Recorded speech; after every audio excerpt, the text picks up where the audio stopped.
Why do people cheat in marriage? Now, there are many reasons why an individual may be unfaithful to the covenant of their marriage. But the biggest reason is unmet needs. I often say, if you do not fulfill your spouse's needs, wants, and fantasies, if you do not make your relationship the one-stop shop for all your spouse's needs, you sometimes open that door wide for them to go out and find fulfillment somewhere. Sometimes those needs that are not met and fulfilled in the home become a craving for them to want to go outside and find fulfillment, such as intellectual needs. Your spouse may want to have a good conversation, a decent conversation about current affairs or anything like that. Unfortunately, you are lacking the skills to be able to hold that kind of conversation. It could be hobbies. Sometimes they want companionship when they do that fun thing they enjoy. Like my husband and I, we play tennis together, we go on walks together,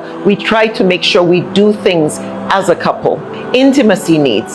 Sometimes we are reluctant to fulfill our spouse's fantasies. They want to do certain things that are halal, and we say no, we don't do that, or we don't want to stoop down to certain stunts that may fulfill their fantasies. Unfortunately, if they do not have good taqwa, if they do not have a strong desire to please their maker, unfortunately it makes it so easy for temptation, for fitina, for someone to lure them outside for that kind of fulfillment. Sometimes they come home and we nag, we complain, and I'm talking about both the men and the women here. It's not always one-sided, that it's just the women who only focus on the negative things. But what you focus on will grow. What you focus on will magnify. If you focus on negativity, toxicity, complaints, whining, it makes you undesirable. It makes your spouse not want to come home to you. So ask yourself, do you know what your spouse's needs are? Do you know what their wants are? Do you know what their fantasies are? And are you going out of your way to make sure